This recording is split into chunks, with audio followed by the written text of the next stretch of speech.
He had always been gentle, steady in a way that didn't ask for attention but earned respect without effort. He wasn't the kind of man who filled a room with his voice, but rather with his presence. Thoughtful. Grounded. The kind of soul that listens more than he speaks and loves without needing to be seen. When we first met, I was drawn to the quiet strength behind his eyes, the patience in his silence, and the way he made the world feel a little less loud. He wasn't flashy, never tried to impress with grand gestures or expensive gifts. But he made me feel safe in a way no one ever had. Understood. Chosen. Genuinely cherished. We built our life together slowly with long talks, modest dreams, Sunday morning coffee, and hopes we shaped over time. It felt simple and yet complete. In the beginning it was everything I needed. But somewhere along the way I began to mistake his calm for dullness. The very peace that once felt like a refuge started to feel like routine. Maybe it was boredom, or maybe I let the world convince me that comfort wasn't enough. That love needed to be louder, wilder. I began craving something reckless, something that felt like a fire instead of a blanket. I wanted thrill, not steadiness. Passion, not peace. And I was foolish enough to believe I could have both. There was a man at work. Charismatic, unpredictable. The kind of guy who lit up a room the second he walked in. He was bold where my husband was quiet, impulsive where he was thoughtful. He made me laugh like I hadn't in years, not the warm, familiar laughter I shared at home, but the sharp, breathless kind that made me feel young and reckless. I told myself it was harmless, just conversation, harmless flirting, but I knew even then I was walking toward a line. And eventually I crossed it.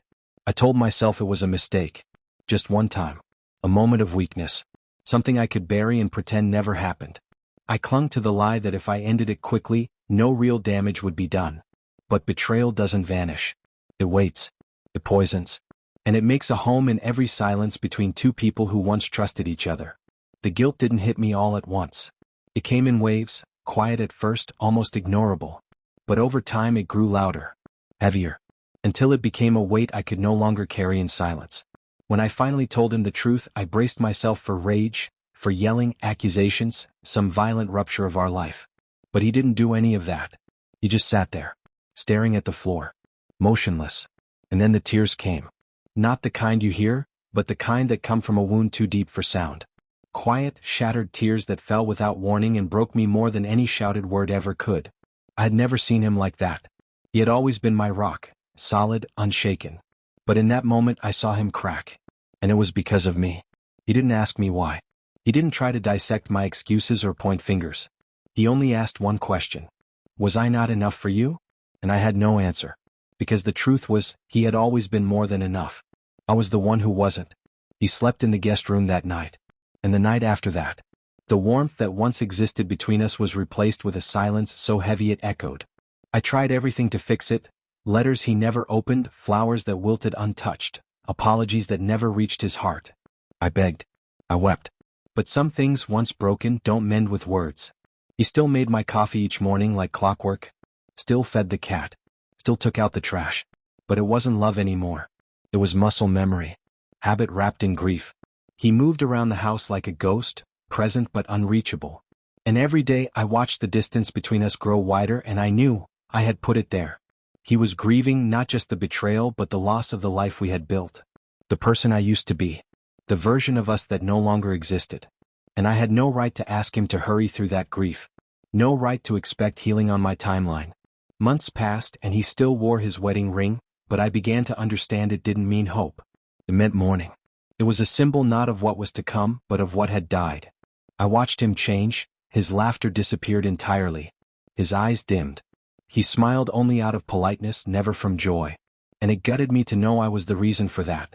Eventually he told me he needed space. He packed a small bag, quiet and methodical. He said he was going to stay with his brother for a while. He didn't promise to come back. He didn't say when he'd call. He just looked at me one last time and there were tears in his eyes again. Only this time they weren't soft. They were resigned. I loved you more than you'll ever understand. And then he was gone. I stood in the doorway, staring into the silence that followed him like a shadow. Alone with my choices. With the echo of a love I destroyed. With the memory of the man I had once held, once kissed, once promised forever to, and then betrayed. The house is quiet now. Unbearably so. His jacket still hangs on the hook by the door. His toothbrush sits in the holder next to mine. I haven't moved any of it. As if somehow keeping those small pieces of him preserved might bring him back. But they're just artifacts now. Remnants of a life I ruined. I learned too late that passion burns out. That thrill fades. But love, the real enduring kind, is rare. It's built on years of showing up, of patience, of small moments that seem ordinary but are everything. And when you're lucky enough to have it, you don't throw it away for sparks that die in the morning. I broke something sacred. I shattered a man who loved me without condition. And now, I may spend the rest of my life learning how to carry that regret. He didn't deserve this pain. He didn't deserve betrayal. And he didn't deserve to cry alone because of me. But he did. Because of me. And that truth follows me everywhere. In every room of this house. In every silent moment. In every glance at the life we built and the one I let burn to the ground.